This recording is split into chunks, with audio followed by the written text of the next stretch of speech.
अच्छा सर, अब जो लंदन बरतानिया में सिखों ने खालिस्तान तहरीक के हवाले से रेफरेंडम किया था, तो उम्मीद वो ये कह रहे हैं कि 50,000 से ज्यादा वोट हमें मिल सकते हैं।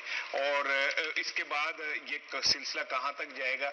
अमजद चौधरी साहब आपके बरखुरदार हैं, यहाँ से ही गए हैं और वो लंदन में है, काफी सीनियर सहाफी हमारे दोस्त भी हैं, वो वहाँ पे मौजूद है इस वक्त। तो मैंने कहा जरा उनसे अपडेट लें।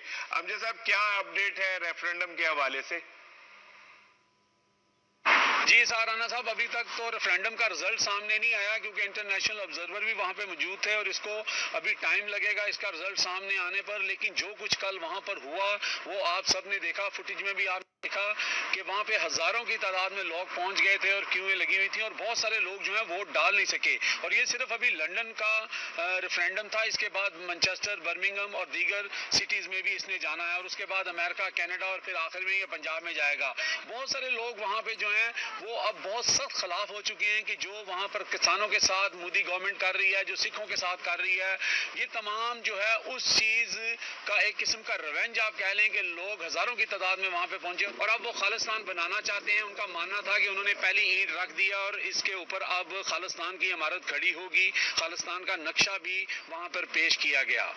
जी बहुत शुक्रिया अमजद साहब, आपने हमें सारी तफसीलात से आगाह किया। सिख जो हैं हमारे भाई, वो टॉप 10 भी आज सिख के नाम से है।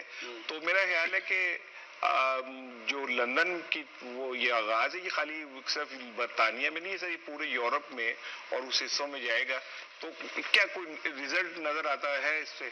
देखिए, मैं खालिद यूं सबको कोट करूंगा कि पीपल्स पार्टी हर मैदान में मौजूद होती है, हर इलेक्शन में मौजूद होती है और सिख अपनी शनाख्त शो कर रहे हैं, दुनिया को बता रहे हैं कि वहाँ सिखों के साथ क्या हालात हो रहे हैं, दूसरों के साथ क्या हालात हो रहे हैं और उन्होंने अपनी आवाज़ उठाई है जो कि रजिस्टर्ड हुई है।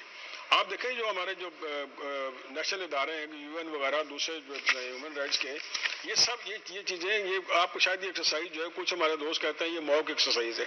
अरे भाई, कम से कम अब दुनिया पूरी तवज्जो तो इधर कर रही है ना, जैसे हम कश्मीर के हवाले से करते हैं, आलमी मीडिया कवर कर रहे हैं ना, कश्मीर के हवाले से करते हैं, उसमें हमें मसला उजागर करना होता है। और ये जो आपने कहा ना कि ये तहरीक यहीं तक नहीं रहेगी, इंडिया के बाकी सूबे भी जो है वो मुतालबा कर रहे हैं कि उन्हें अलहदा अपना अलग दी जाए, अलग मुल्क तस्लीम किया जाए।